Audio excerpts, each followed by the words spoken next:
लिए नमस्ते। वादा के मुताबिक थोड़ा लेट आया हूँ। आई थिंक 10:10 पे, थोड़े विलम्ब से। आज मन नहीं हो रहा था लाइव आने का। थोड़ा मन दुखी भी है। बिहार में सिवान करके एक जगह है, मेरे घर से पास है। वो हमारे होम गांव से 20-25 किलोमीटर दूर। वहाँ सबसे ज़्यादा बिहार में कोरोना के केसेज आ रहे हैं, तो मन दुखी भी है कई जानने वाले जगहों पे। तो सिवान के एक व्यक्ति भी दिख गए, पंकज जी प्रियदर्शी, और दूसरे आजमगढ़ के अभिषेक दिख गए। आज का जो किस्सा है उसमें आजमगढ़ का भी नाता है और सिवान की घटना आज पढ़ा मैं। तो सबसे ज़रूरी है कि लॉकडाउन में बहुत गंभीरता से हम लोग लॉकडाउन का पालन करें, बहुत ही गंभीरता से। जो नहीं किया जा रहा है, जो दुखद है, बहुत स्ट्रिक्टली करें, क्योंकि यही एक तरीका है इससे बचने का।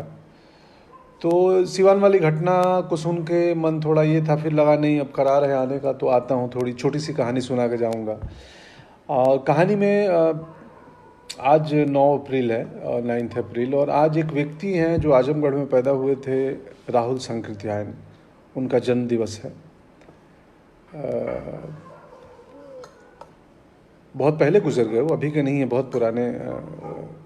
और उनकी खासियत ये थी कि वो घुमक्कड़ थे, दुनिया घूमते थे। जीवन के 45 साल राहुल संकृत्यायन जी ने दुनिया घूमने में गुजारा, पूरी दुनिया घूमने में। मेरे बाबा थे अब गांव में। मेरे जो किस्सा सुनाऊंगा जिससे राहुल संकृत्यायन कैसे मेरे जीवन से जुड़े हैं और कैसे हिंदी पट्टी, हिंदी इलाका, खासकर यूपी, बिहार, एमपी, राजस्थान, कैसे अपने लेखकों की अवहेलना करता है और हम अपनी विरासत को संभाल नहीं पाते हैं। चाहे लेखक हों, कलाकार हों, कवि हों, लोक कलाकार हों। इस वक्त में सबसे बुरी स्थिति में लोक कलाकार हैं। आप लोग जहाँ भी अपने आसपास हैं, अगर किसी फोक आर्टिस्ट को जानते हैं तो ज़रूर किसी के थ्रू ही मैसेज भिजवाइएगा कि उन तक खाना पीना की व्यवस्था हो जाए। खैर, तो राहुल संकृत्यायन, बहरहाल किस्सा हुआ है कि कैसे आए मेरे जीवन में। मेरे बाबा थे हैदर रिजवी साहब, आप बोले थे नहीं आए हैं तो आ गया। राम नरेश त्रिपाठी, बिल्कुल चारदीवारी मेरे घर के बाजू में उनका घर था और बाबा थे। वो हथुआ एक महाविद्यालय है, गोपेश्वर महाविद्यालय, उसमें हिंदी के प्रोफेसर थे। आगे के किस्सा मैं बताऊंगा कि राम नरेश त्रिपाठी से भी एक किस्सा जुड़ा है मेरा, पंकज त्रिपाठी बनने का। वो भी रोचक किस्सा है, दूसरे दिन बताऊंगा। खैर, बाबा की, मुझे बचपन में 9-10 साल की उम्र में बाबा बुलाते थे मुझे कि आओ देखो अलमारी में किताबें हैं, तुम पढ़ सकते हो इनमें से जो भी लेना हो। तो मैं, एक किताब मेरे हाथ लगी, आई थिंक 9th क्लास में था, घुमक्कड़ शास्त्र, जो राहुल संकृत्यायन ने लिखी थी, और पहला एडिशन था 43 या 42 का, 1942 का एडिशन। उसमें मुझे अभी भी याद है जो जिल्द लगा था उसके ऊपर, आर्यावर्त अखबार का, ब्लैक एंड वाइट अखबार, वो अखबार 1952 का था जिल्द में। बाद में वो किताब मैंने एक बड़े लेखक को दे दिया। तो राहुल संकृत्यायन जी का वो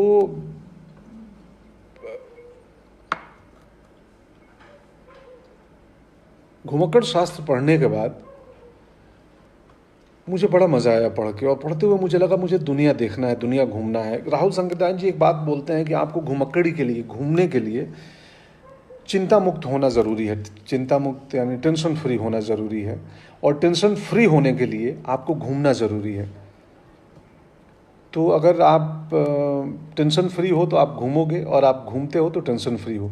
लेकिन फ़िलहाल इस हालात में, अभी के वक्त में घूमना बिल्कुल मना है। अभी आपको घर के अंदर ही रहना है। ये किताब के संदर्भ में मैंने बातें कही, क्योंकि सोशल मीडिया अजीब सी जगह है, यहाँ किसी भी लाइन का कोई भी अर्थ कोई निकाल लेता है। खैर, तो राहुल संकृत्यायन की वो किताब पढ़ा और मुझे लगा कि मैं दुनिया घूमूंगा, देखूंगा। उस दरमियान 86 में मेरे घर में एक शादी थी मेरे भाई की। मेरे एक बहनोई हैं जो BHU में प्रोफेसर हैं, जयकांत तिवारी, रिटायर्ड हो गए। वो आए थे, वो हाथ वाथ भी देखते हैं, हस्तरेखा देखते थे वो। तो शादी के दूसरे दिन वो माहौल होता है ना घर में आमतौर पे, जब बारात वारात सब हो गया और 15-20 मेहमान बचते हैं, बाकी लोग चले जाते हैं, भीड़ कम हो जाती है और दरवाजे पे बैठे रहते हैं कि ये चाय बनावा हो, चाय ले आओ, तनी पियल जाओ। तो वैसा माहौल था, थोड़ी थकान थी, सब बैठे थे। तो किसी ने बोला कि अरे जकान पहुना हाथ देखी है, कहे लड़का के हाथ देखी तो का बनी, ज्योतिष जानते थे। तो उन्होंने मेरा हाथ देखा, मैं 12-13 साल का रहा होऊंगा। हाथ देख के बोले कि इसके हाथ में विदेश यात्रा का योग है, बहुत सारी विदेश यात्रा लिखी है इसके हाथ में। तो जो गांव के लोग वहाँ बैठे थे वो चिंता में पड़ गए कि विदेश यात्रा इसके हाथ में लिखा है, ये विदेश क्या करने जाएगा, कैसे जाएगा विदेश, गांव का लड़का। कितना है, 1-2 है क्या? बोले नहीं 1-2 नहीं, बहुत सारी हैं। तो बोले आप कैसे जाएगा? तो फिर आपसी बात चल रही थी, मैं सुन रहा था।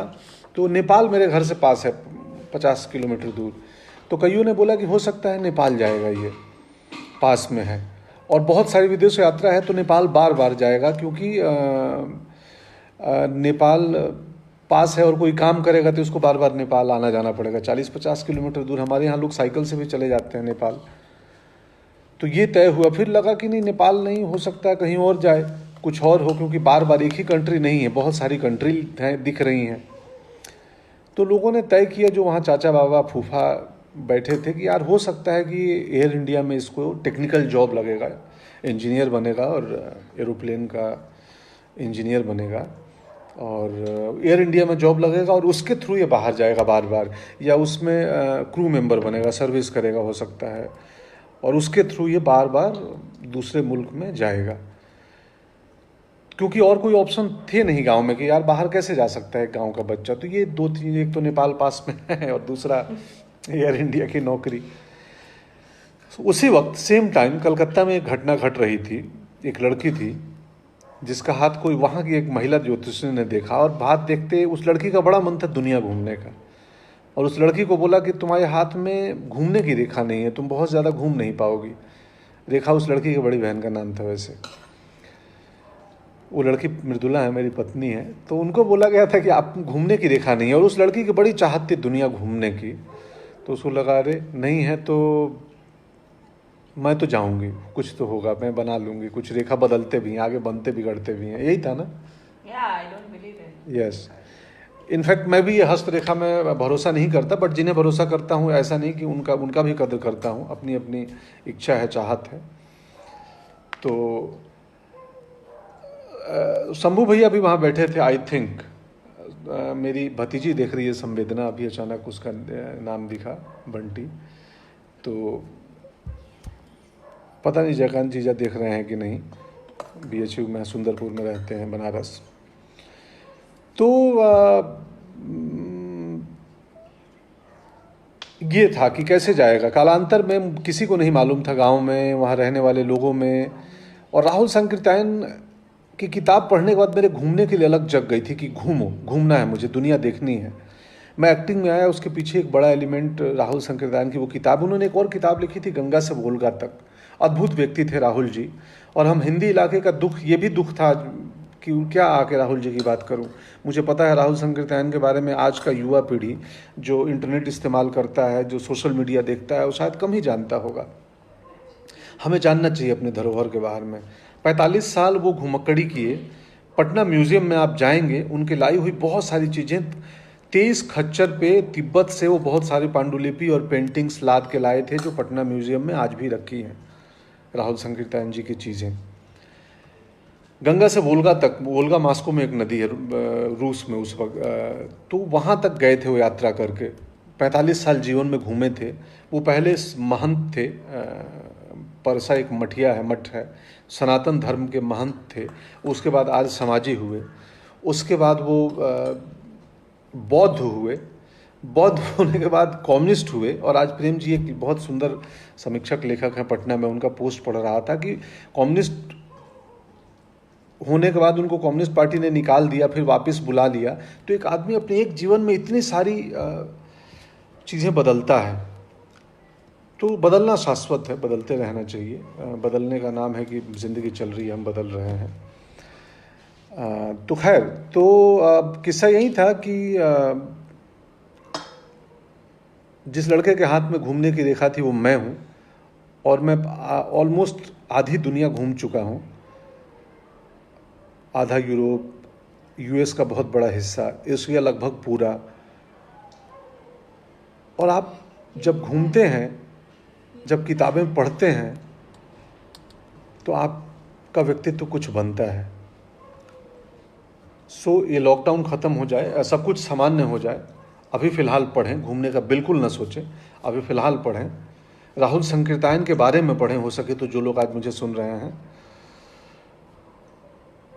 और गोपालगंज भी आए थे, एक भोजपुरी सम्मेलन हुआ था बहुत साल पहले, तो गोपालगंज आए थे राहुल संकीर्तायन जी, और एक मुन्ना पांडे हैं, प्रोफेसर हैं डीयू में, उन्होंने एक लिखा था, उनकी किताब की कॉपी मुझे आज भेजी थी, जिसमें तमकुही गोपालगंज के बारे में भी लिखे थे कि गोपालगंज में तमकुही राज था। वहाँ पे एक उस वक्त के राजा थे, इतिहास बार बार गड़बड़ कर देता अपनी चीज़ों को, तो फतेह शाही जी थे, उनके बारे में लिखा गया है कि अंग्रेज़ों ने बोला था कि वो डकैत थे, बट वो स्वतंत्रता संग्राम के शुरुआती आंदोलनकारी थे। तो खैर पढ़ें, यही कहना था कि हम पढ़ें। विनील देख रहे हैं मुझे ग्लासगो से। विनील हाय, नमस्ते। ग्लासगो, स्कॉटलैंड और यूरोप के सारे दोस्तों को जो मुझे पसंद करते हैं उनको मेरा नमस्ते बोलना। मैं ग्लासगो में था पिछले साल 83 के शूट पे, सो बहुत प्यार दिया वहाँ के लोगों ने, स्कॉटलैंड में, ग्लासगो, एडिनबरा। सो चलिए, शुक्रिया। संपूर्ण पूर्णिया की तरफ से किसी का प्रणाम आया है, नमस्ते। पूरे पूर्णिया को, पूरे बिहार को, पूरे भारत को बड़ी गंभीरता से हमें इस लॉकडाउन का पालन करना है। आज का किस्सा यही था कि बाबा नागार्जुन की कविता एक है कि जो नहीं हो सके पूर्ण काम उनको करता हूँ मैं प्रणाम। उसी में आगे वो लिखते हैं कि था जन्म काल में सिंह लग्न पर कुसमय ही देहांत हुआ, कि किसी व्यक्ति के जन्म काल में सिंह लग्न था पर समय के पहले देहांत हो गया। तो रेखाएं बनती बिगड़ती रहती हैं। इंसान अगर ईमानदारी से कुछ भी करना चाहे तो वो कर पाता है। पूरी दुनिया घूमा, पहली यात्रा मेरी जापान की थी, टोक्यो की। अगले किस्सा मैं उसकी भी बताऊंगा, जब पहली बार हवाई जहाज़ को अंदर से देखा था, एरोप्लेन को। बड़ी अद्भुत जर्नी थी, 8 घंटे की फ़्लाइट थी वो। उसकी भी बातें किसी दिन करूंगा। फिलहाल इतना ही। राहुल संकीर्तायन को पढ़ें आप लोग, लॉकडाउन को गंभीरता से पालन करें, घर के अंदर रहें, बाहर बिल्कुल न जाएं, अपना ख्याल रखें, आसपास पड़ोस का ख्याल रखें। कठिन वक्त है, लेकिन ये गम के और 4 दिन, सितम के और 4 दिन, ये दिन भी जाएंगे, गुजर गए 1000 दिन। गर्व करें हमारे लेखकों पे। शुक्रिया, शुभ रात्रि।